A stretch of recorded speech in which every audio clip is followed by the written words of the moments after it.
right, good afternoon. This is John Delossantos, President and CEO of JMD Healthcare Solutions, and I'm here today to give probably one of the most informative webinars I've ever given on the current status and what we're calling the evolution of the PDPM, the patient-driven payment model, PDPM analytics with action, because this data you're going to get needs to come with certain levels of action in order to really make it work at your buildings and really make a difference. So I'm excited to be able to do this. Again, one of the most valuable things I think I've ever done for anyone. Really dug into this data deep and using some of our client results to even show you some real life data from us and compare that to CMS. It's going to be really cool. But before we get started, I just want to tell you a little bit more about myself. Again, John Delossantos, President and CEO of JMD Healthcare. I'm a registered occupational therapist, and I have my MBA. I'm also a certified resident assessment coordinator, so an MDS coordinator, and I've been that for a few years now already. It's pretty cool. So I'm also I have a coding certificate for ICD-10 coding for skilled nursing facilities. I'm also on the advisory board for 2 colleges here in Indiana. I've overseen 40 regional managers and over 2,000 therapists, 22 years in this industry. Well, actually now, man, it's 24 years probably. A couple years old on this one here. So 24 years in this industry, 15 years with Select Rehabilitation, which is the largest contract therapy company in the country. Learned a lot from them, grew up with them. Really learned this industry inside and out from the therapy perspective. So now we got a really good handle on PDPM when that came around. So it's all lining up, and it's been a really, really successful, venture for me. So I'm very proud of it, and hopefully you learned some from this. Now, a little bit more about my company. Again, JMD Healthcare Solutions. We're a skilled nursing facility management service. We offer a brand new management model for your therapy programs, one that's never seen before. We're experienced managers. We have the RAC training for MDS expertise, the ICD coding, which we talked about. We're trained in infection control, because you have to be nowadays, after what happened with COVID. Specialized leadership training, and we even have specialized exam that everyone has to pass before they can even go out in the field and start working for us, because we really try to make the most successful therapy programs out there from both the compliance perspective and care perspective. It's a difficult thing to balance, and I think we've really toned in to where it needs to be. We have the 5-to-1 manager to facility ratio, which is unheard of nowadays. 1 RM manager, which is our model, the rehabilitative regional rehabilitative assessment management. And 1 manager or RA manager to your 5 facilities, man. That's a great ratio. Very, very good daily oversight. Really, really good opportunity for a lot of facilities to go on their own on the rehab side again. We do treatment therapy, monthly treatment observations for your therapist to make sure what they're delivering is appropriate and is what's on the plan of care. Make sure there's no compliance issues there, especially with assistance, with what's coming up with the reduction. Biannual MDS coding competency checks, quarterly therapy outcome analysis, regulatory updates, PDPM tracking, all the good stuff, 5-star tracking, all the great stuff. I really took 2 years out of my life to find out what would be the most benefit to facilities, put that package together, and I'm offering it to anyone out there now. So if you have any interest in that, be sure to get a hold of us. But that's enough of that. All right, so what are we going to be talking about today? What are the objectives? Number 1, I'm going to review the PDPM methodology again. I know you probably heard this over and over. Okay, whatever. They say this all the time. I'm going to lay it out in such a simple way and give you some current percentages. You're just going to be blown away by this. You're going to, if you have a good handle of it now, you're going to have a great handle of it. If you have kind of get it, you're going to know it for sure by the time we're done here. I'm telling you, this is one of the best things I've ever done. All right. Number 2, we're going to go over the current trends under PDPM, both from CMS and both from our perspective, which, by the way, over 3,000 claims we're going to be speaking about. We're going to interpret that data from CMS, because as you know, sometimes what they give us, we're like, oh, great, what's that mean exactly? So I'm going to break that down and show you exactly what it means. And I'm also going to lean towards the idea of what they're going to be doing for a reduction in the future. They're giving us another year to figure this out, but also what scares me about that. And we'll get into that later. Like I said, go over those current trends of the JMD clients and their PDPM payments. We're going to review some risks and some great opportunities under PDPM. And when I say opportunities, I'm not talking about working the system to try to get it something you don't deserve or get as much as you can. I'm talking about what you deserve, safeguarding your claims, making them completely bulletproof when it comes to liability, and making sure your patients get everything they deserve. Okay? And we're also going to discuss the appropriate actions with these analytics. Like I said before, there's a lot of analytic companies out there trying to say they know PDPM inside and out. Well, you know what? And no, it's an algorithm. It's like math. You get this, you get that. You capture that, you get this. You don't capture this, you don't get. Okay, that's fine. But that isn't going to help you. Okay, what helps you is putting those things in motion clinically with your patients. Okay, and making sure you're capturing everything you should and testing everything you should and make sure it's being done the right way. Just because you know or have the tools of the trade doesn't make you an expert. And there's a lot of these accounting software companies out there throwing out this PDPM stuff like they're experts in clinical care. All of a sudden, they're not. They're giving you tools, and there's nothing wrong with that. They're great tools, but you got to make sure someone clinically has the expertise to show you how to use those tools and get the outcomes you want. Okay? And we're going to go over that. All right, so let's get started here. So the patient payment model, PT, OT, first component, the big controversial thing when this all first started. Oh my gosh, they're taking away the minutes. No one's going to know what they're supposed to do with patients. No one's going to understand, who gets treated, who doesn't. They're not going to do it for no minutes. They're going to do too many minutes.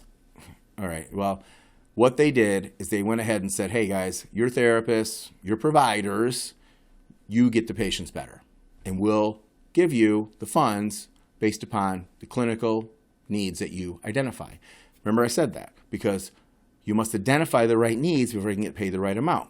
But I tell you one thing about OT and PT that really shocked me is they tried so hard to take away the ability for us to increase or lower our payment depending on minutes we deliver and what we do or don't do, how many days of treatment, OMRAs. Remember those OMRA things where if you missed a day, you had to kind of recalculate what your reimbursement would be? All that's gone. And they took away so much. Guess what? Now it never changes. It's always the same. They are the most, and I'm going to show you this later, they are the most consistent CMG of all the components under PDPM. They're always the same. They are just consistent, which is scary. And I'm going to hold off. I'm going to tell you about that in a little bit. I'm going to tell you why that's scary. But let me tell you how this works. And this lays out pretty good. And this is from ANAC, put this out and kind of laid this out in this format. And I've always used it. And it's a really good way to see things. But first thing, clinical category. In the clinical category only is attached to this component, by the way. People think it's more than that, but it isn't. It's just for this. So the diagnosis maps to a clinical category, and that's what you're going to get on when you first start determining what your payment's going to be.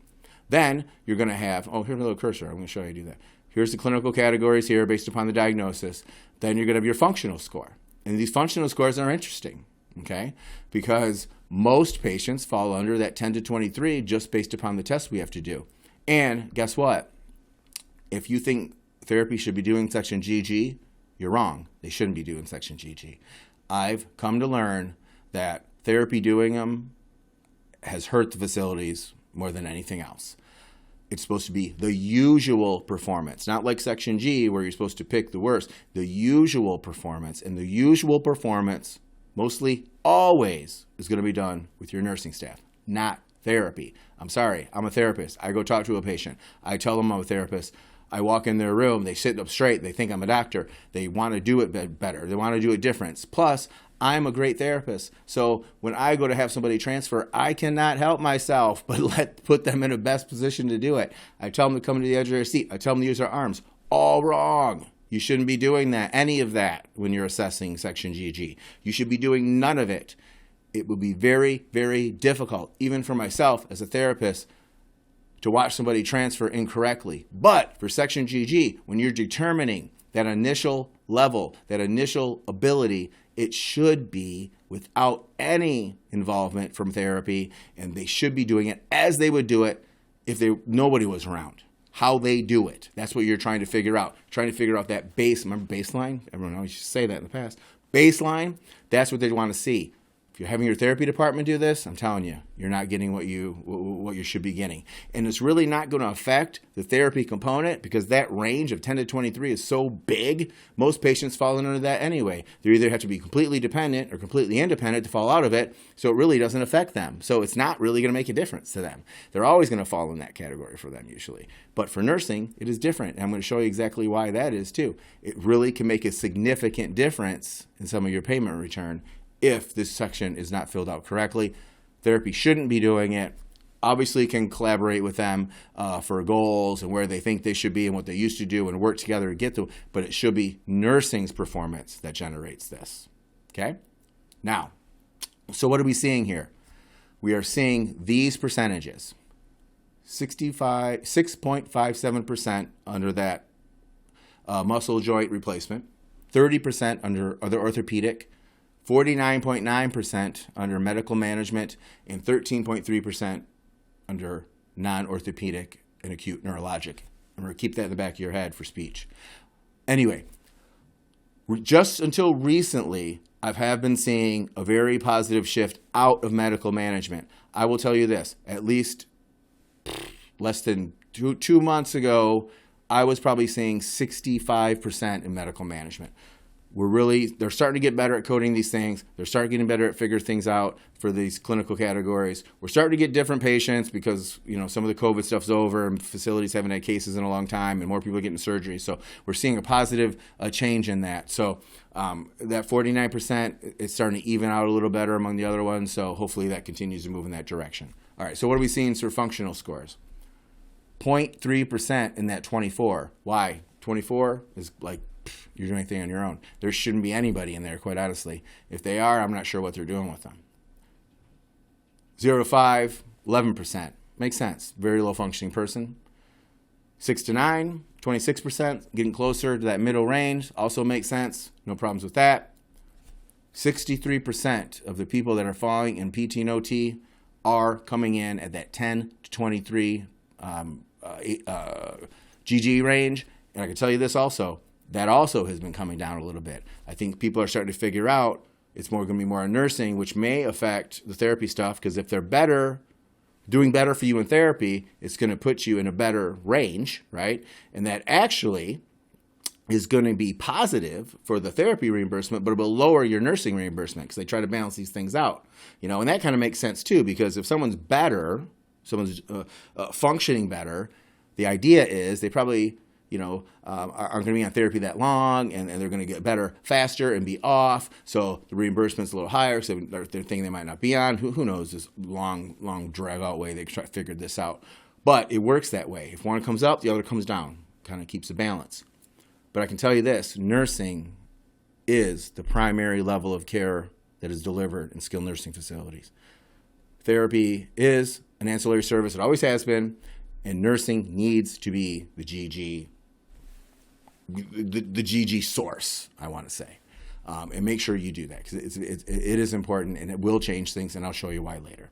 So if you notice, where's my cursor? Okay, 60. So we have medical management. Here's the green. That's the most common. We have 63%, 1023, TK, CMI score, 1.52, and a 1.54. So PT and OT both each get their own CMI, but they combine them for payment. So you're looking at that 1.51 to 1.54, 1.52, 1.54 is kind of the range everybody's been falling in, and that has been so consistent across the board, even with CMS. We'll show you that in a minute. All right, so speech. Oh, I'm sorry, I'm going to take that away for a second. Under speech, it's set up a little bit differently. We just said that PT and OT don't have a lot of control over what they generate, and they really don't. You can be doing 1,000 minutes a week with these patients, or you can be doing 0, which is the scary part, or you could be doing 0 and they still get paid the same amount, okay? There's really nothing they can do to make these numbers change. And that's what you have to remember when it comes to your contract therapy services.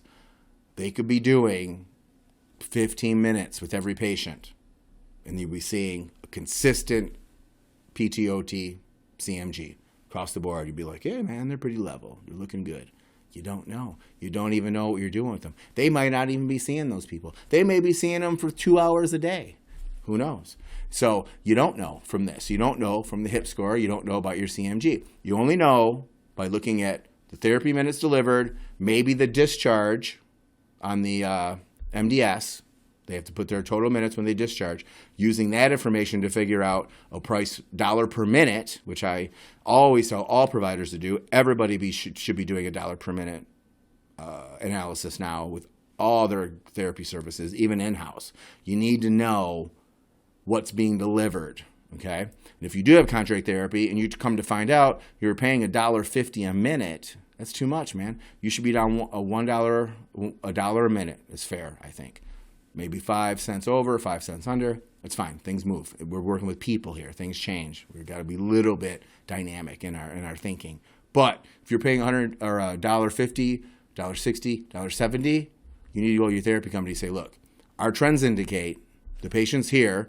As long as you're not having rehospitalizations, people coming back, people not getting enough treatment, people not getting better, not seeing the outcomes. But if you're seeing those treatments being delivered on the minutes that they're delivering, people going home, people happy, people good with the services, people getting better, and you're saying $1.60 a minute, $1.70, you got to tell them, say, look, our patients don't need as much therapy as we thought, so we need to make some adjustments here. So it's fair for both of us. You shouldn't be getting 40% of my PT and OT if you're only delivering 30 minutes a day to each one of them. That's too much, you know. My dollar per minute is showing me that I'm paying much too much than I should. Should be a negotiation situation for you. So always get that. Always know where you are. Hey, maybe your patients aren't getting better.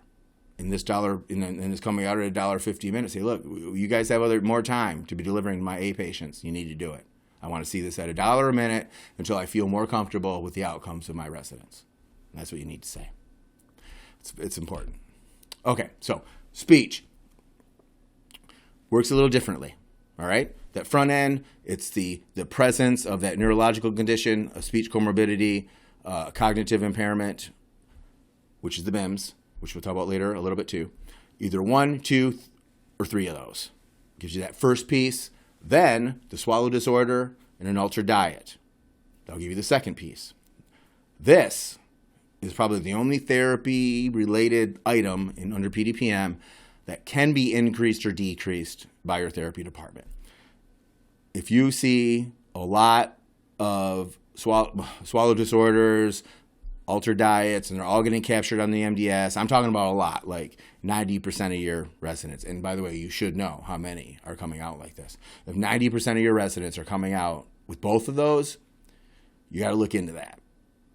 Speech, that is what they do. That's what they check. But it needs to be substantiated by a validated speech claim. You know, I've done some audits, and they were picking up every patient. They were trying a modified diet just to make sure they were safe, and saying that they might possibly have a swallow disorder, putting it on the eval, trying the altered diet, mechanical soft for, say, a week or two, putting in a note that's saying they tolerated it with no issues.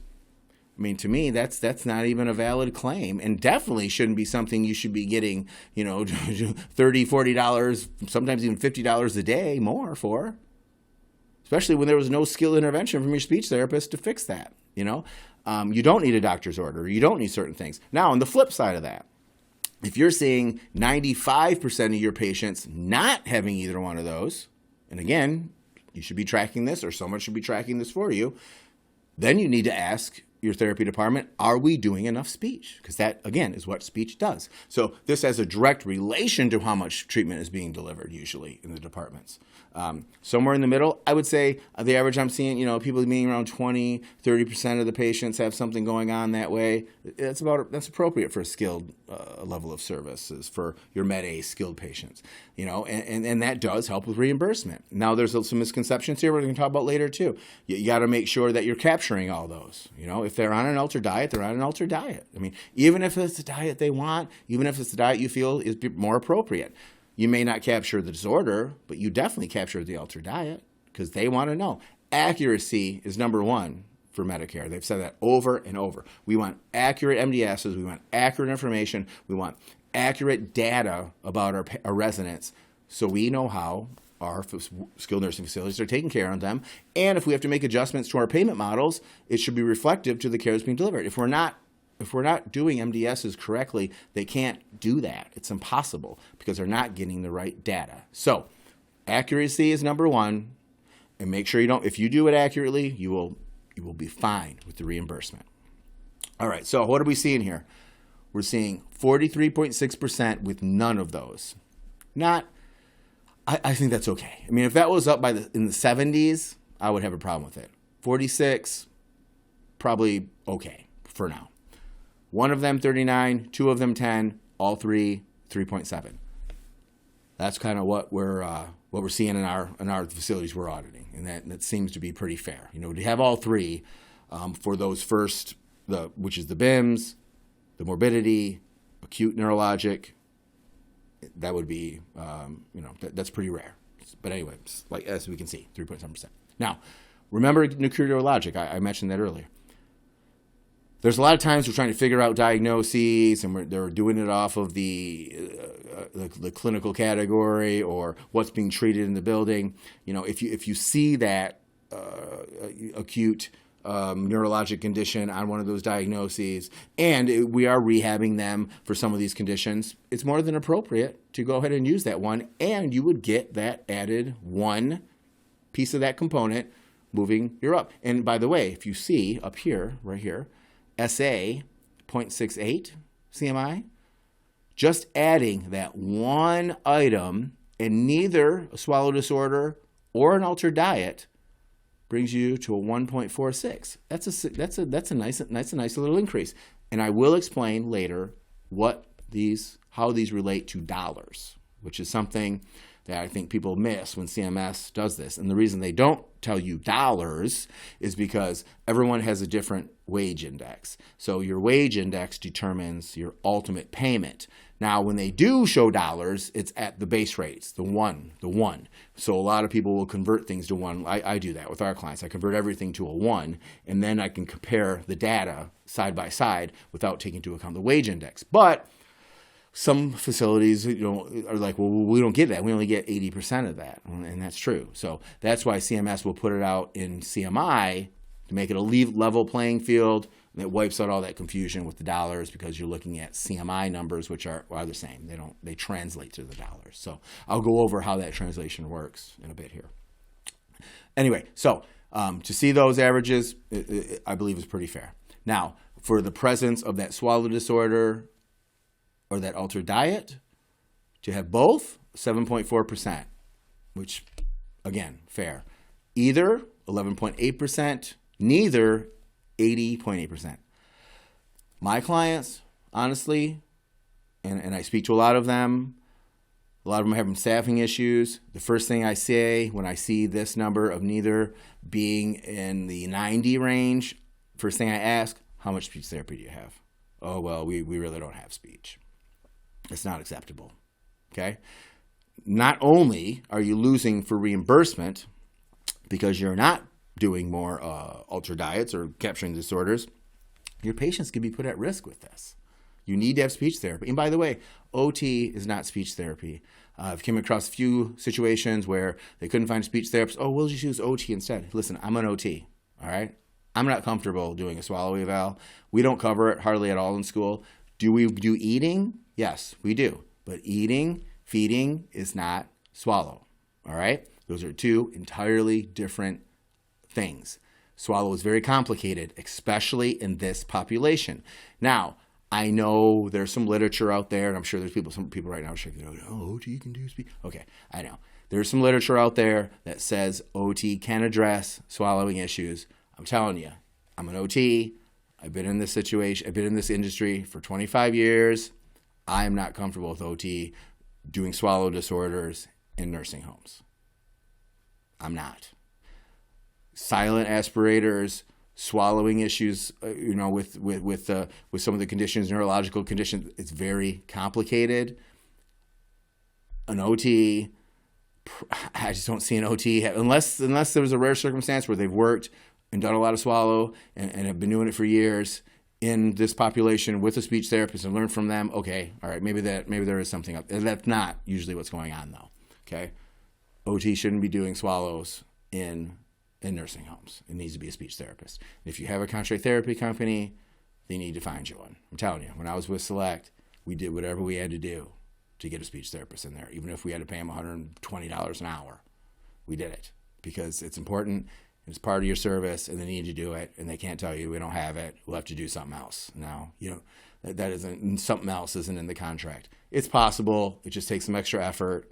But since there's no minute requirement anymore, people are more likely to back off when there's tough staffing times, and we can't do that, especially with speech. If you need speech, get speech. It really is. It can be a life or death issue. I mean, I'm serious. It really can. It's that important. That swallowing, people constantly aspirating. You need a good speech eval, good speech follow through, and get it timely. All right. So that's what we're seeing with speech. Now, here are some quick key facts I like to throw out there about these couple things, and kind of review. Honestly, I kind of did this so I didn't forget what I was supposed to say, but I don't use notes or anything if you notice. So OT and PT have very little control about payment. We've touched on that pretty good, I think. Minutes do not increase payment, and they don't lower it either. Okay, this is no indication on what's been delivered for treatment. That definitely should be getting checked. With rugs, it kind of gave you an idea. You at least knew they were doing 500, 720 minutes. You kind of knew they were getting that level. With this, you don't. But like I said, also, minutes are important, and you do need to monitor that. And we're even going to go over that again later. Now, speech facts. The BIMS does increase payment. The assessment interviews, the BIMS and the PHQ-9, very important. Very important that we administer them correctly. We do have some training, if anyone's interested in that, on our education website that actually you can log in and even go to different sections and see certain sections. That's very good. And it's caused some very positive results for a lot of facilities, which we're very proud of. But these assessment interviews are more important than ever, and some of them can be hard to administer, and you have to follow the routine. You have to exactly follow the steps, and if you don't, you will get skewed information. So make sure that those are being done correctly. Okay. Old neuro events and conditions increase payment. That will be the morbidity. The comorbidities, especially neurological ones, anything to do with swallowing, chewing, your neck, mouth, all that stuff will add to speech, so make sure you look out for those. Conditions of the mouth and throat, we talked about that. Speech therapy evaluations are the things that are going to generate those presence of the swallow disorder and get you a modified diet. And the last thing, and that does affect payment. I think we covered that pretty well. And then last thing, OT is not speech. They should not be doing it. I covered them all, just out of the top of my head. Those are really important things to remember when it comes to speech. Especially, listen, contract therapy has been a great, valuable thing for a long time, okay? But under this model, they even get more flexibility than they had before. So I know a lot of providers that we work with, they've given up their control of their rehab company for the last 20 years. They don't even know what to ask, in a meeting. They don't even. So I'm trying to just give you guys some ideas of kind of what should be watched, and give you some hints about, the things that are the most important, with therapy nowadays. So that's all I'm trying to do here. I'm not trying to, say bad, good, whatever. Just make sure your patients are getting what they need, and these are the questions you need clarified from your therapy departments. All right, so next, nursing component. This is the only one that doesn't have really coincide the TA, SA, the letters of the HIPS codes, and that's how they work, by the way. That's how they call. Obviously, nursing has been using these things, ES1, ES2, HCE2, all in rugs. We kind of use the same categories, so they kind of kept those, which is cool. That's fine. And then you apply those to your HIPS. But anyway. Still, same kind of categories that everyone used to use in the past. You have extensive services, special care high. I'm going to give you a super cool breakdown of kind of what pops you in each one of these categories and indicate the thing we're seeing the most that's putting them there. So, number one, extensive services. That's your trach, ventilators, isolation. Obviously, isolation, especially with COVID, has been very prevalent. That has been decreased lately, but isolation is probably the thing we see, unless you have a trach unit or a vent unit. Obviously, they're more of a specialty care center, but that's the one we usually see. Most people fall in that category. Special care high, comatose, completely dependent, a quadriplegic, COPD and shortness of breath while lying flat in bed, and respiratory therapy. Those are the ones that usually we're seeing to get you in this category. Obviously, COPD and shortness of breath while lying flat in bed is what we're seeing the most of. And most people are catching on to that now. And let me just say this. When they say lying flat in bed, they mean lying flat in bed. They don't mean in your bed, 10% head up, 3 pillows behind their head. Just because they're lying down, that doesn't not mean they're lying down flat. If you ever lie down completely flat on a hard surface, you will quickly realize that is not the most comfortable position in the world, even if you're healthy. So there is a medical reason why people with COPD have trouble lying in that position. There's a reason for this. They wouldn't just stick it there for no reason. So it is important that this gets assessed correctly. So if someone has COPD, make sure you check if they lie flat in bed, if they were checked truly lying flat in bed, to make sure you assess this right. Oh, and by the way, if they have oxygen, someone asked me this just the other day. If they have oxygen, if they have oxygen orders to wear it all the time, they are to wear it for this test. You don't take their oxygen off and lay them down. Please don't do that. I know most of you know that. I'm just saying, for some people who aren't nurses and on the clinical side of it, I just want to get that out there so people understand. It's a good question. It is. It is a good question. Therapy. I'm trying to think. If it wasn't for my training and I heard it before, I probably wouldn't have known that. 10 years ago when I was just a therapist, I probably wouldn't have known. I wouldn't know for sure to take it on or off. I don't know. But if they do have orders for it, they're supposed to have it on, yes, definitely have it on. Just look at the assistive device and walking and stuff. They're supposed to use it. Now, if they have PRN orders and it's not on them and they choose to do it without it, that's fine. Or if it's PRN and it is on them at the time you do it, that's fine too. Whatever mode they're in, whatever situation they're in, go ahead and do it the normal way they go through their day. That's how you try the assessment. All right. Now, special care, low. Cerebral palsy, Parkinson's disease, respiratory failure, and O2, dialysis. The respiratory failure and oxygen and dialysis is usually what we see getting people into that category the most. Now, we go to the next one, clinical complex.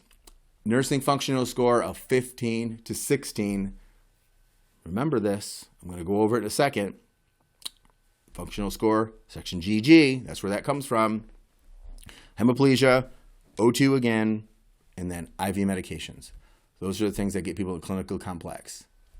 If they're not 15 to 16, okay? When you look at these GG scores, extensive services, 0 to 14, special care high, 0 to 5, 6 to 14, breaks down, is dedicated, then depressed and not depressed. We'll talk about that in a minute. Dedicates that to a certain score, okay? So it's functional level, the needs or the nursing needs, the functional level, and depressed and not depressed for these, and then the restorative for the other ones, and I'll go over that in a second too, which is going to determine that. Now, if somebody scores that 15 to 16, and they're in any category above this, they immediately will drop to a clinically complex, even if they're qualified by the nursing needs for these categories, which are significantly higher, okay? So if you get to that range of ability, you will automatically drop to clinically complex. And that had a couple of the clients we work with a little confused because they were getting this 15 to 16 and they're like, I don't understand. They were in isolation, or that was probably a stretch because it's, you see, I don't know if it could have been with COVID, it could have been that situation, or COPT, line flat bed. They're in these, I was getting this, I put it on here, but they're dropping every time to this because they score too high on their GG scoring, okay? And if your therapy is doing that and they set them up to be successful with it and they don't let them do it on their own, boom, you put them in the wrong category. And really, it's not like you're doing anything wrong, right? If honestly, that situation, it's the GG is being scored incorrectly. And we're going to have an in-service coming out, a webinar coming out, and it's going to be converted to a training platform for just section GG to cover this like really well, like really in depth. This is scratching the surface of this. But if they come out at that score and they usually perform at a different level with nursing, which they probably would if you only are relying on therapy, you should have gotten this higher category because in most circumstances, they will do worse performance with nursing because therapists, that's their skill set, And again, patients are more aware they're working with therapy. Be very, very careful with that. That is why you need to have nursing input for section GG. The majority of the input should be nursing. And then make sure it makes sense with what therapy's saying, okay? So if nursing's saying they're 100% independent and therapy has max assist, you guys need to talk. Something's not lining up there, okay? But if nursing is saying that they're limited assist, all right, and then therapy's saying, well, they're about contact guard, or even standby assist, that makes sense. That could be true, But you don't want supervision only for nursing. And they may even say they're supervision only. And then nursing may say they're limited assist. That's okay.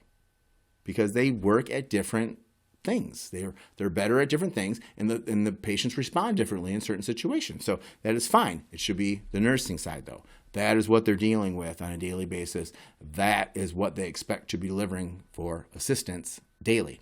That's what you need to use. Okay, let's move on. So our behavioral and cognitive category here, this is a little bit more about the higher functioning patients, but yet they're having these more of the psychological issues. The functional BIMs less than 9, hallucinations, delusions, physically aggressive towards themselves or others, physical or verbal behaviors toward others. So that would be falling in that category, which makes sense that they don't need as much hands-on, but they need a lot of supervision. All right, and then the reduced physical function. And these would be those patients that don't qualify for any of these, but still need a skilled service, okay? That daily skilled service. Now, the difference between these bottom two, behavioral, cognition, and then the reduced physical function, is they no longer will use depression to manipulate the payment score. It's restorative nursing. And why? Think about that. Because these folks on the bottom here may not, I just got done saying this, even on accident, didn't mean to do it. These may not need as much physical help, which means they probably won't need as much therapy. They don't need this rehabilitative stuff. So they could probably benefit just from the routine exercise from your restorative program. And to have a good restorative program would definitely benefit you in this. Number one, you wouldn't have to use skilled therapy time to do routine exercise with your patients. You shouldn't be anyway, but I'm going to be honest with you, a lot of you are. A lot of routine exercise going on in therapy departments. And with rugs, nobody had a problem with it. Now it's a big deal. And it should be a big deal because now they're saying, well, now we don't have to do it because they're still going to get paid. Listen, if you have patients that don't need any type of therapy at all, I'm a firm believer that contracts shouldn't be getting a piece of that. Some of these contracts are set up where they get paid for every patient, for every CMG all the time.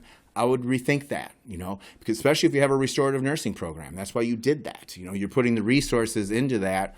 You should be able to save somewhere because even if you capture restorative nursing under PDPM, which you can, it's difficult because you must capture 6 to 7 days by day 8, which means day 2, they're doing it. I mean, not talking about it, not writing it up, doing it. And you're doing 2 programs, at least 15 minutes a day, right? And, they're doing it 6 to 7 days a week. So that's a lot to capture. And guess what? You only get like eight, maybe, depending on your index, maybe $9, $10 a day if you're lucky, maybe. So that's not a huge amount for the amount of resources you're going to have to put in for that. But it should reduce your therapy service cost. That's the point. There will be a return over time for that. Not to mention the return you get with your long-term care residents who are getting these services and they're staying healthier and they're not falling and they're not injuring themselves. So be sure that if you are establishing a good, great restorative nursing program, which we are going to be launching soon, by the way, we are going to have a certificate program on our education website where people can participate, complete the modules, complete the test, and get a certificate from us at JMD Healthcare that they were properly trained in the restorative nursing program, and then help actually give them some tools they could use to take back to your facility, and you guys can have your own restorative program. So it's a great service, and it really is very beneficial. Now, I'm not touching staffing and the staffing needs we have now. Not even getting into that. I understand all that. This is for reference in the future. If you are fully staffed, it's a great option. So we have that for people if anyone's interested. Anyway, so that's how these categories fall. Highest reimbursement, obviously, with the highest CMI, down to the lowest, okay?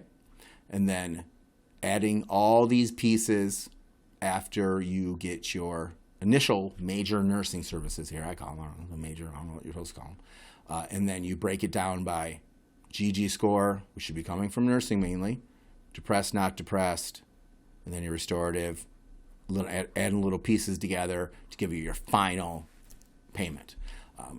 Missing these pieces, hey, may not sound, even restorative, may not sound like much, $10 a day. But listen, $10 a day and your average length of stay is 17 days over a court, and you average 20 patients, and 10 of them are eligible for this. And by the way, if you get an analysis, our analysis will tell you exactly how many people are even eligible for this. So if you're even considering starting a restorative nursing program, I can run an analysis just off your HIPS codes. Say we do it for 6 months worth, send you the results back, and I can tell you exactly how many patients would have been eligible for that program and if it's worth getting going or not. Personally, clinically, it's always worth it, but I understand worth also comes with, what if you can pay for it, unfortunately, in today's world. So if you do want that, definitely let us know. We can help you with that also. All right, so let's go over the nursing facts and see what I missed. Coding has been greatly increased since COVID. That's actually on the next slide, but yes, we've all, especially with isolation and some of the things that we're seeing with shortness of breath, definitely people needing more help and more medically complex. COVID has seen a spike in nursing needs. COPD, shortness of breath, is important. It needs to be tested correctly. Covered that. Depression in PHQ-9. Okay, we did touch on that. PHQ-9 is a very difficult assessment to administer. I will be really honest. I've done it. The questions are hard to answer. The residents have a hard time answering them because they're very sensitive in nature. You need to be in a private spot. You need to match emotion here and make sure that you are explaining to them how important it is and that we're only doing this. We all ask everyone the same questions, but we're doing it to make sure you have everything you need and that you're not in here upset and crying and we're out there not thinking anything's wrong. We want to know what your needs are so we can appropriately take care of you. You need to make sure you do this correctly. Again, we have a webinar on assessment interviews that has been very helpful to many of our facilities on how to deliver this, and ultimately it benefits the patients because they're going to make sure they get the care they need, because then things have to be planned out and care plan and all the other stuff. So identifying this is the first step, okay? And I'll tell you this. A study came out that depressive symptoms and medication is up to 47% for residents, but CMS is only seeing a 3 to 4% capture rate for depression on the MDS. I've only been seeing 2% at some of the facilities I've been seeing. So that just goes to tell you, it gets by this assessment. And part of me, and there's been a lot of chatter about this, part of me feels that they're probably going to relook at that and make a decision if something else may contribute to this, maybe charting so many symptoms and the PHQ-9, something else here.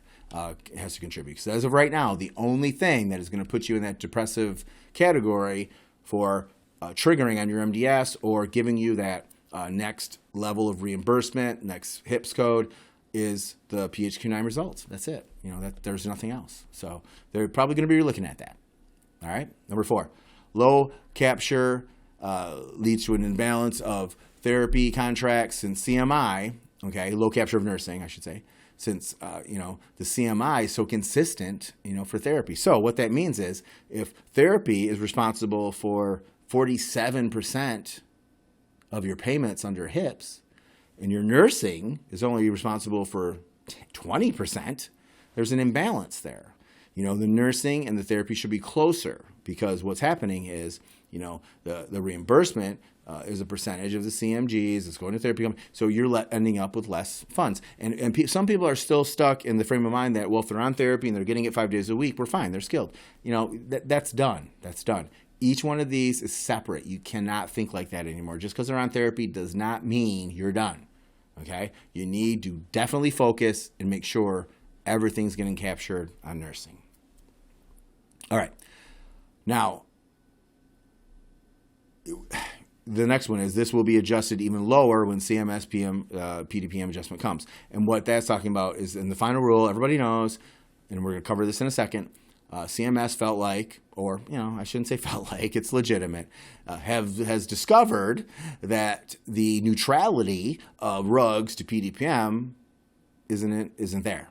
There's a 5% difference, $1.7 billion, and they're going to wait to a year from now, maybe because of COVID and some of the adjustments that need to be made. They're going to wait for a year from now to see where we're at. That's a little scary, because I can tell you this, people are getting better at scoring their MDS. So my thing is, that's going to go up, man. I'm telling you, it's going to go up. It's not going to go down. And if it's at 10%, that adjustment's going to be coming, and that's going to hurt. So you need to know where you're at and get to where you need to be by helping someone with you the scoring and all the rules and double checking and training, and that will make sure you're safeguarded. Because if you just hear, oh, by the way, they're decreasing the nursing CMG for under PDPM by 10%, and you don't even know where you're at, and you look and you say, oh my gosh, we can't afford that. You don't want that. That's a bad surprise. You don't want that surprise. You want to know exactly where you're at, prepare yourself, make adjustments, meet your challenges head on, don't hide from them, and we can get this fixed beforehand. But first step is knowing where you're at. Number 6, addition of restorative nursing can increase 8 to 11. Not very many begin 11 unless you have a high EDL index, but possible. But it can lower therapy costs. Now, I put be careful, because think about this. You have contract therapy. They get 40% of your CMGs. You're focused on getting this great restorative program. We help you do it because it's great. So we get this great restorative program going for you. And then therapy says, oh, great. We'll try to slide off some more patients to you early, and you can finish up with some of this exercise. What have you just done? You have decreased the amount of therapy time required with patients, probably legitimately, by the way. But in doing that, you just could have rapidly decreased their costs. You absorbed all the costs.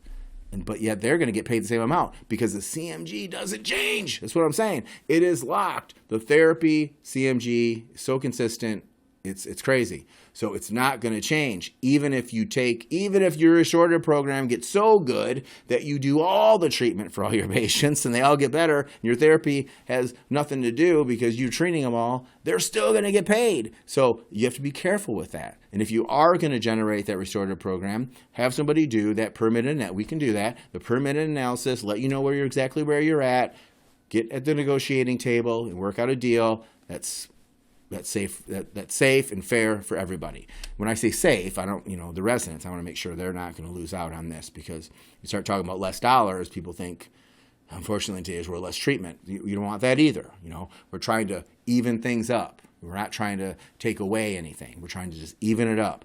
And I think that's possible if you know exactly where you're at and know exactly where you need to be.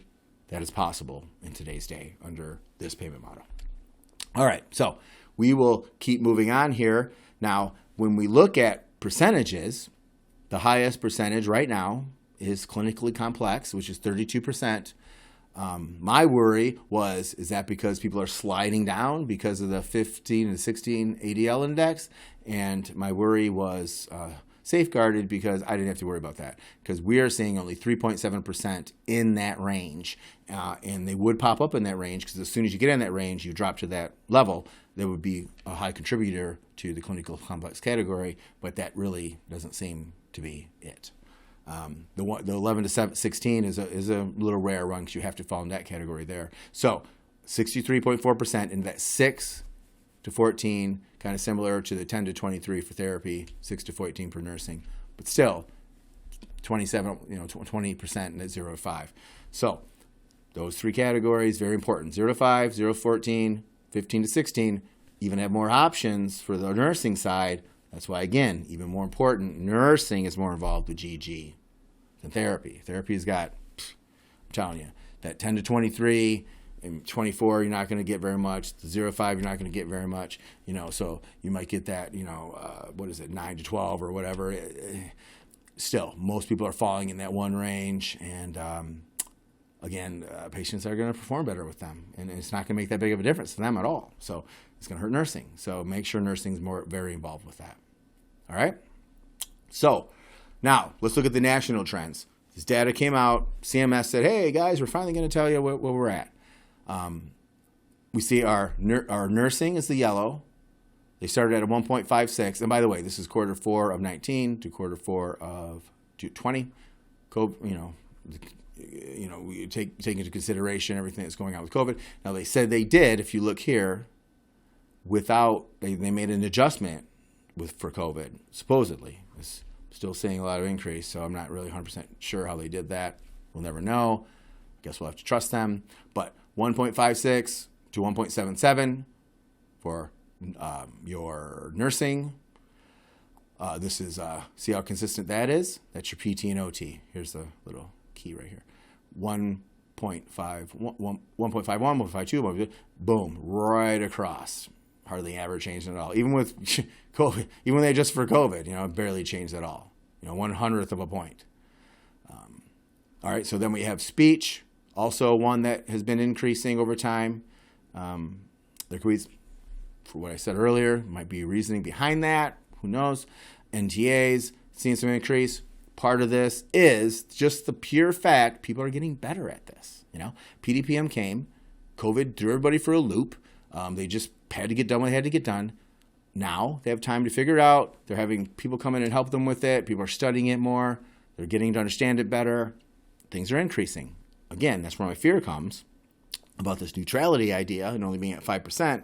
This literally could be at 10% by next year. So here are the observed differences.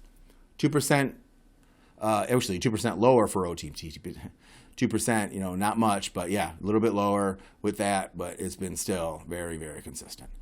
Speech CMI, 23% increase from what they thought it was going to be. Nursing, 17% increase. NTAs, 6% increase. So 5% total.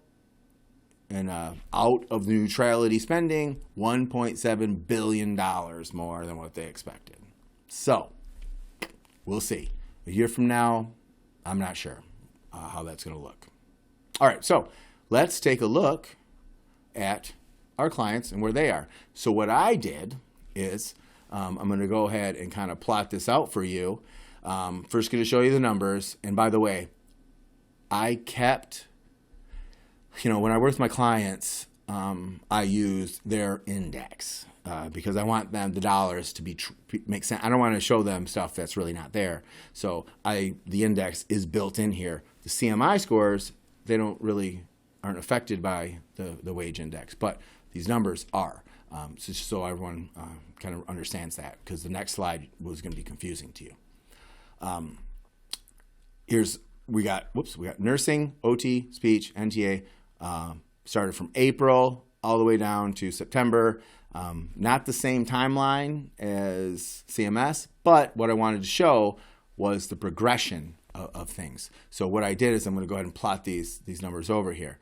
So the first one we're going to go ahead and look at this. This is nursing. Still got some work to do if we're going to catch up with where CMS says everyone is. This is the nursing we're seeing right here, 1.46 to a 1.50, 1.56 to a 1.77. So seeing a little more action there on the nursing side. But look at that, PT and OT right there, almost so consistent. Again, sick. Speech, another one, way up there. We start at 1.41 and at a 1.42, 1.49. I kind of told you I felt like speech was a little bit behind just based upon those other numbers that I showed you earlier. And this definitely gives an indication of that. That speech is definitely higher on the national level than some of the clients I'm working with. I don't know if it's because of the staffing or what, but we are working with that. That's why it's so great to kind of set this data up next to it and go over it with them. And the last one, NTAs, that's not too far off, quite honestly. They could do a little bit better, and they are getting better at that. NTAs, one thing you have to remember is you got to get great nursing documentation or any medical documentation, I guess, doctor stuff from the hospitals. Make sure you're getting. Sometimes I'll go to do a review, and I'm like, is this all the nursing stuff? There's like 10 pages. They're like, oh yeah, that's all we got. You got to get more than that. I mean, the other ones I see, there's 200 pages. So taking the time to go through there, finding all those NTAs, I would say them, but they kind of are comorbidities as well, but NTAs that will apply to this. Now, they do have to be active diagnoses that did have to be, kind of readdressed by the physician. But if you go through the NTAs and you look at them, they're long-term conditions. These aren't things that people get over with on a weekend or anything. These are all long-term conditions that are usually going to be active for the rest of your life. So that gives a really good indication of kind of where we're at with the clients and what we're working on, where CMS is showing they're at, still questioning if COVID really got all the way pulled out. If they use some kind of algorithm where they only pulled out COVID diagnoses, I don't know about that, because there's a lot of patients that may have had COVID symptoms and then didn't come out to be positive. I don't know. It just seems like a very upward trend for nothing. So we'll see what that's about as time goes on and make adjustments for that. But this is kind of where we're sitting. This is where they're sitting. Gives you an idea where to go. So each one of our analyses, what we do is we do a monthly PDPM analysis for everybody, compares it, trends it, and compares it to national data, to their trends, and to people in their area's trends as well. So maybe they kind of know where the competitors are in that area and get an idea of kind of where they look. And it gives them a great idea. And then we can even go further and do a validation audit, which will determine how you're coding and if there's opportunity there that's being missed and how we can help you capture that. So all services that we deliver that have been very helpful. And we're starting to see some upward trends with nursing and a lot of that and NTAs as well. A lot of the training we went through, some of the MDS training we've done for the PHQ-9 has generated some more depression capture. Also with speech and the BIMS, we saw a little bump there, and then it kind of dropped back off. This is patient specific too. It depends on the caseload you have, and caseload's been fluctuating, staffing's been tough, so things have been kind of moving up and down, a little dynamic still. But overall, we are seeing a nice little shift, if you notice this, upward, and then for some reason September took a little dip. But hey, it is what it is. We keep trying. All right, now this is a bell curve. Did a presentation for a finance group. This is kind of their language, so I put it out here. Now, remember what I said earlier. My folks were at their indexed rates. That's why when I do this average at a 1%, it's not actually not 1%, but at a 1 wage index, 1.0 normalized, we get our average is actually $630, which is above the CMS average of $620. So not that bad. Look bad on the other one, but in reality, considering the index, we're actually, in a pretty good spot. When we look at this, here's the average or the mean, which is the middle, and then we have as average range, 579 to 673 would be this average range we're seeing people in. Okay, and what that means is, let me bring it up here for you. This here on would be the top 75 percentile. or that from school. If you're in finance, we talk about it all the time. And here, down would be the bottom 25 percentile. So this would be that middle range, half of the claims falling in that range. Now, if you're in between the 673 and 741, I consider that you're kind of in a high range. You really need to do some chart audits, make sure you can validate everything. Runs a little bit of risk there being in that high range. Why are we hitting that all the time? Is everything okay? Are we going to be able to validate all those things if they get reviewed? Definitely want to look at that. And same thing on the other end. If you're in 579, 540, you're in that low range. What are we missing? Everyone else is up here, sliding over here. Then why are we so low here? If you don't capture everything you need, you can't give your patients everything they need. So you want to make sure you're getting everything you deserve for their conditions. Now, that means these folks above this 741 are in the top 10 or 90th percentile. Very high. That puts you in a liability range, quite honestly, especially when Medicare is looking at this as if an overpayment. Who's causing these overpayments? What are we going to do? So make sure that if you're in that 90 percentile range, your claims are reviewed by somebody and make sure that they can be validated. On the other end, if you're under, in that bottom 10 percentile, I feel like you're missing something, man. I think there's more out there for you, and it should be yours, and it should be your residence, and you have every right to do whatever you need to do to make sure you capture that. And again, if anyone needs help with that, we'll gladly help you with this. So that gives a really good, clear picture of what ranges people should be in. Now, remember, this is a one wage index, the base rates, not taking into account, when you get that 0.90, 0.84, and they have that big spreadsheet, has all your wage indexes on it. Doesn't account for that. This is at one. So if you need help figuring this out, let us know. I can easily convert all you to a base wage index and compare it to this data to give you a better idea where you're at, if that's something you need. If not, or maybe your CFO or any accounting people could probably do that for you.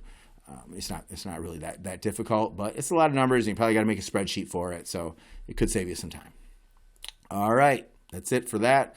Of those things we have for our wages. So let's go over some of those identified opportunities. And I kind of built some of these in here. You're probably going to say, oh, yeah, you talked about that.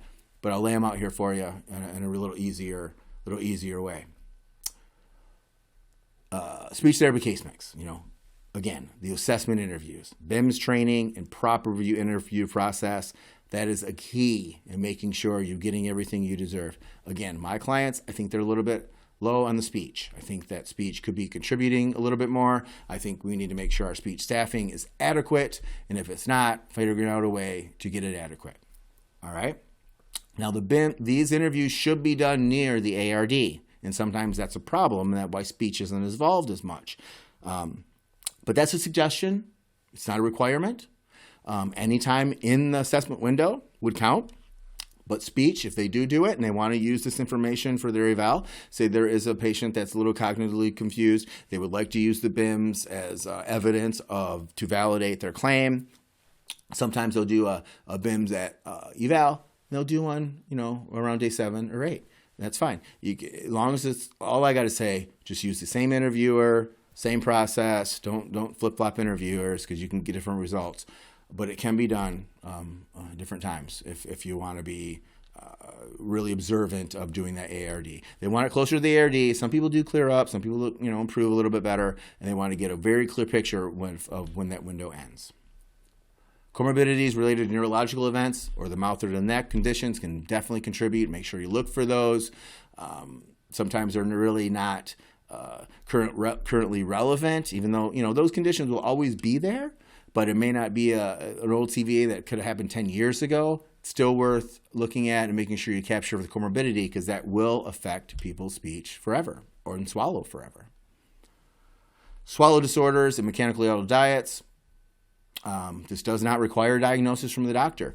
Actually, when you fill out that eval and the therapist, speech therapist puts a treatment diagnosis of dysphagia and they send it off to the doc and he signs it, actually, that would give you a diagnosis. That is a valid diagnosis from a physician at that point. So make sure you do that, but you can still capture it on that MDS without. Needs to be documented and can be documented by any other staff. It doesn't have to be a speech therapist. It could be your CNAs, it could be your nurses, and they notice someone eating in the kitchen and say they're not even on speech. Say it's day 7 and you're starting to see someone having trouble with their liquids. They're kind of coughing a little bit. It's happened a couple of times. Absolutely. That's a sign of a swallow disorder. Refer them to speech. They don't even eval them yet. And it's day 8. You can still capture that. Something's going on there. And if it turns out to be nothing, oh well, it's really nothing. Those aren't the things that are huge, scary things. We're trying to be accurate and do what's best for the patient. You notice the signs of a swallowing disorder, you absolutely can capture that. Okay, and it's not required to happen every day. One occurrence is enough. One occurrence someone could possibly be in the hospital or pass away over one occurrence of stuff like this. So it's really important. Soft, solids, grounds, puree, thick liquids, all things that are altered diets. If your patients are getting those, even if they just want them, that's fine. They want to make an accurate count of everybody that's receiving these altered diets. You need to capture that. You're not doing anything wrong. It takes labor, it takes time, it takes your effort or your facility to make sure that these things are right. Those are all things that contribute to reimbursement, and that is why they were willing to give you the extra bump for those items. Okay? Identified problems need to be followed up with that speech therapist, though. Don't identify things and walk away from them and not have speech follow-up and really show some kind of at least a skilled assessment or some skilled intervention to make sure that they're addressed. You're not done just because you captured it on the MDS and you get paid for it. Now you got to follow through. Now we got to make sure that those are legitimate concerns that were addressed the right way. Okay? If it comes out to be nothing and clears up on their own, that's fine. That's fine. You'll have to plead your case and if someone questions that. But you did what you were supposed to do. You had your speech therapist follow up. Nothing else happened. And that's exactly what we want to have. Accurate information and good outcomes. Now, the next opportunities, let's see. NTAs, other active diagnosis located in Section I and I-8000 specifically. Section I is easy because you check them off and your computer will count them for you. Now, not all the ones in Section I-8000 will do that. The ones you write in, not all those will map out. So you got to make sure that those get captured. Many are captured many are missed actually on the therapy evaluations. They capture them, but if it's not on the MDS, is it really captured because you didn't get paid for it? No. Be sure to, honestly, I'm going to put this out here right now. Everybody should understand PDPM and how it works and how it all contributes. Everybody should understand the NTAs. Anyone that documents should understand the NTAs that are going to contribute. Even therapists that just do evals. They could help MDS by letting them know, hey, Ms. So-and-so has this, that, and the other thing. Those things should all get under NTAs. I just want to make sure you knew that. They would know to go there to evals, to take a look at them, make sure they get them on there. We find a lot of NTAs on therapist evals that MDS never coded. And it's because therapists do a pretty good chart review. So make sure you check those and see if there's anything that will help. All right. Now, if you're going to record those diagnoses on an MDS, I want you to remember a few things. All right. Number one, it has to be physician documented diagnosis in the last 60 days. Okay. We talked about that. Most of these things are going to be getting readdressed. The transfer summaries, we'll have them all written down. If it's usually a legitimate NTA, it's going to be on there because it's something they're dealing with long term. It needs to be active, either being actively treated or affecting the patient's condition. Functional or other type of condition or function affecting them. Even if you're not medicating it, it's going to be a long-term thing that's affecting them. Those are the requirements to have to do that. If you need more information on that, you can go ahead and look at the RAI manual, and they will explain that a lot more in depth. COPD and lying flat in bed, like I said earlier, lying flat is flat, not that incline, not the pillows. It's a very specific condition and reason why they want us to check this. It puts people into a very high risk when it comes to certain situations. So that's why you get put in that category. And knowing that they have this condition will help if something does happen in the future. So make sure that that's assessed correctly. I can tell you right now, I would say 60% of the time it's done right. The rest, no, it's not. It's if they're in bed, they think they're lying down, they quickly ask them if they're having trouble breathing, they say no, and they're off. So please take a little more time with this one. That's why they're giving you this incentive to make sure you do this correctly. PHQ-9 and depression, said this earlier. Very little depression is getting captured. These interviews are extremely important. They can be very difficult.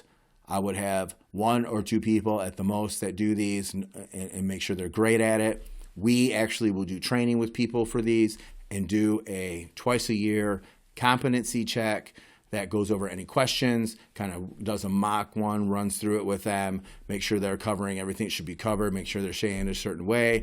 If they have things clarified or if anything changes with these, we'll update you. So it's very important that people get brought up to speed and kept up to speed on how these are to be administered and how they're going to be scored in order for you to make sure you capture these correctly. The PHQ-9 is part of a much, much larger psychiatric assessment that was developed by Pfizer, I think in the 60s or 50s or something even, and they took this little depression piece out and just gave it to nursing facilities, said, hey, start doing this. But it was usually given by psychologists, psychiatrists, clinical, very, very clinical people, a very specific way. So a little unfair that they just threw it in the MDS and said, do this. So make sure that's done with care. Make sure they understand how to do it. Make sure, again, I think the main thing people have to remember, meet the emotion. Go in there, look a little bit concerned and say, this is very important. We know this is going to be a little bit hard to answer, but in order for us to properly take care of you and make sure we meet your needs, we have to have these answered accurately.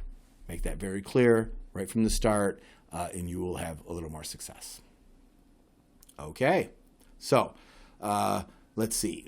As we move on to the risks, I guess, and we touched on this, therapy treatment minutes, not changing reimbursement, it can make therapy more costly than ever. I'm telling you, man. I've seen some weird stuff. I've seen people be doing group and only delivering 30 minutes to their patients. And I'm wondering, wow, we were doing 720 minutes with everybody. And then, whoa, they're watching that. And okay, they're watching it, but they're still down and throw COVID in there. It's really hard to regulate, and I have not heard of anyone receiving a non-fatal error on their MDS for lowered minutes. So you need to be responsible for this for yourself as the provider. I wouldn't count on CMS monitoring this for you. I wouldn't count on that. If you are the provider, you absolutely need to know how many minutes are being delivered by therapy, and you absolutely need to monitor that. And I'm not saying do it on purpose. Even if they're doing it on an accident, hey, if you're the therapy company, you absolutely need to monitor your own minutes because it's very easy nowadays to have people both refuse, not want to do therapy, and therapists not want to, take that refusal easier than ever, Please make sure that they're delivering adequate treatment. And if you are the contract therapy company yourselves, you don't want to have to get into a conversation with your client about why you're not delivering enough minutes. Trust me, I've been in that situation a few times, and it's not an easy one to handle because sometimes there isn't a great answer. You want your therapist delivering the appropriate amount of minutes. And if they are delivering less minutes, you absolutely want to know why before you get pulled in front of a board or the corporate clinical people trying to figure that out. You're not gonna impress anybody by saying you don't know. I'll get back to you. You better know, and you better know why. All right. Overall, CMS has been telling us they've been seeing a 30% decrease in the average therapy minutes per day. That's right from them, guys. That's proves my point right there. Now, throw COVID in there. I don't know. COVID screws up everything. Legitimately, yes, they probably should have come down with COVID. People can't participate as much. People aren't accessible as much. And on the other side of that, absolutely, we were told for how many years that we were delivering too many treatment minutes under therapy for RUGs. So I'm expecting they probably thought they should come down a little bit, or they wouldn't have done this. So I'm thinking that 10% would have been okay, but 30 is pushing it.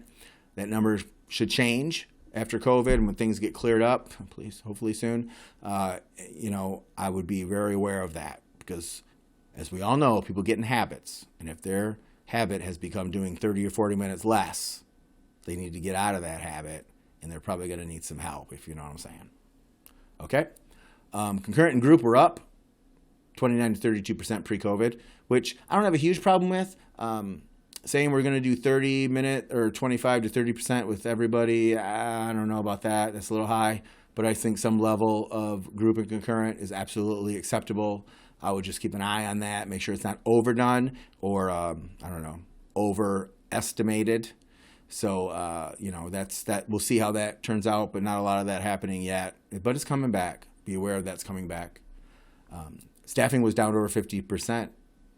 Pre-COVID, this is with therapy only. What happened was a lot of therapy companies cut staff right before Select did it. Right before the change, in the assumption where they were delivering a little bit less minutes and do group and concurrent, and that staff hasn't been replaced, guys. I'm telling you. So you really need to watch them. You do. Because they don't have the staff, they can't do the minutes, and if they're just doing the best they can.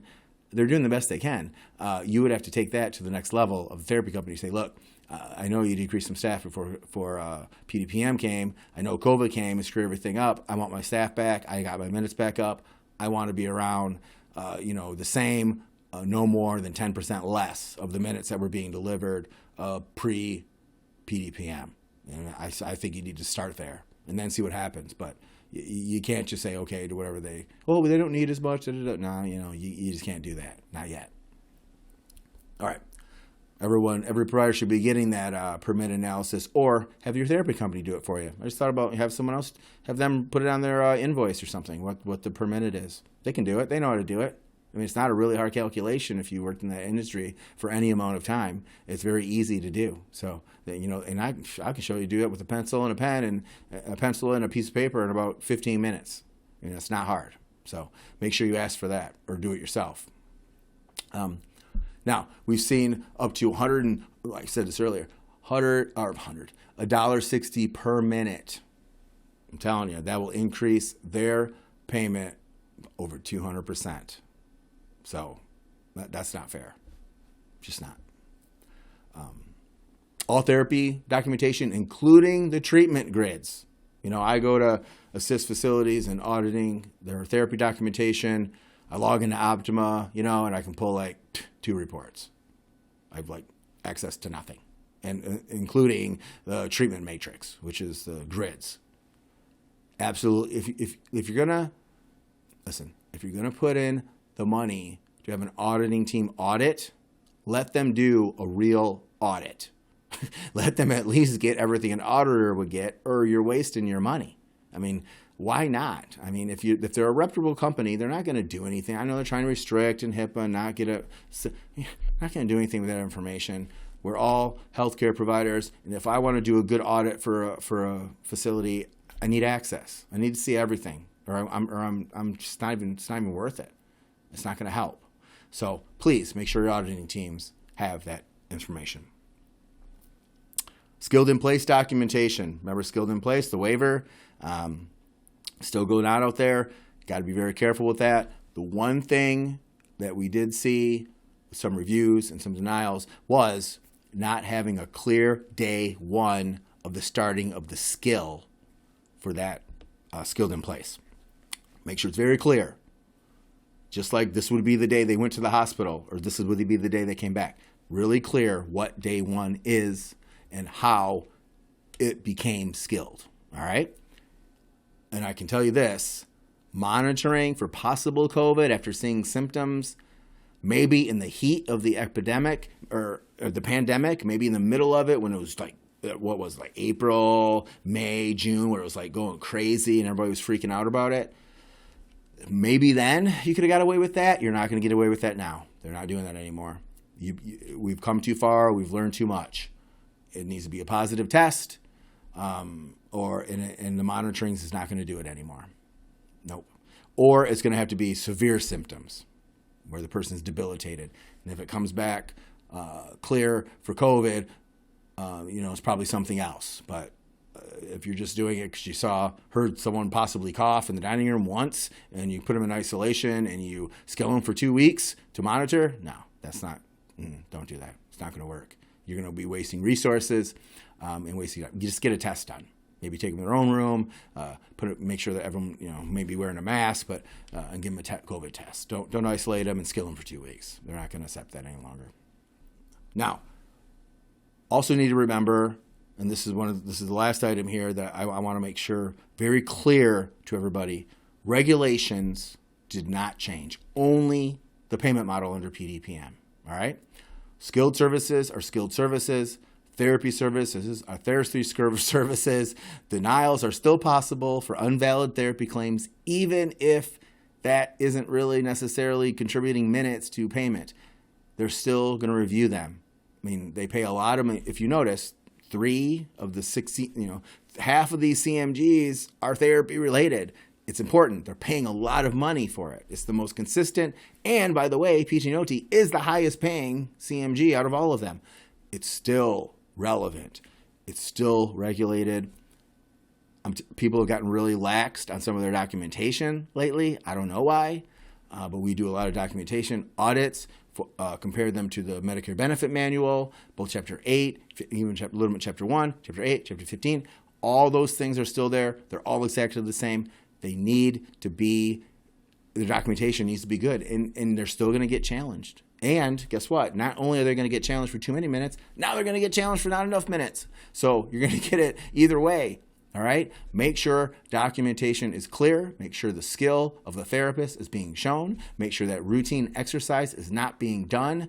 These are going to come. They're going to come fast and furious. You need to be ready for those claim reviews and be ready to defend them. And there's no better way to get ready but to properly train your therapist when they write them, that they know what they're writing and they're writing the right thing. Going back and fixing stuff later is not going to cut it. So long story short, denials will still come for therapy, even though they aren't directly related to the minutes and the reimbursement, and the regulations didn't change. Be sure you're staying within the regulations for that documentation. All right? Okay. Now, if you have any questions, concerns, want some follow-up from us, there should be a little shortcut in the corner there where you can ask a question, send an email. Just say you need a little bit of help. Just say what you need, PDPM analysis, whatever. Someone will get a hold of you. We can help with all this stuff. We're really getting really good at this, and we can see things from a mile away now. And I have a feeling we're going to be very valuable to a lot of facilities very soon. So very excited about that, and very excited to help you providers out there. So if you have any questions, again, you could always email us at info@jmdhealthcare.com. If you want assistance, 1-801-PDPM-PRO, or you can just go hit our website at pdpmpro.com. There's some shortcuts in there about a free analyzer, shortcuts in there about just asking questions. Got some of our pricing for other services in there. We have a whole custom level services for you guys if you need them. Get a hold of us. We'd love to help. And we appreciate you watching this webinar. We hope you find it hopeful.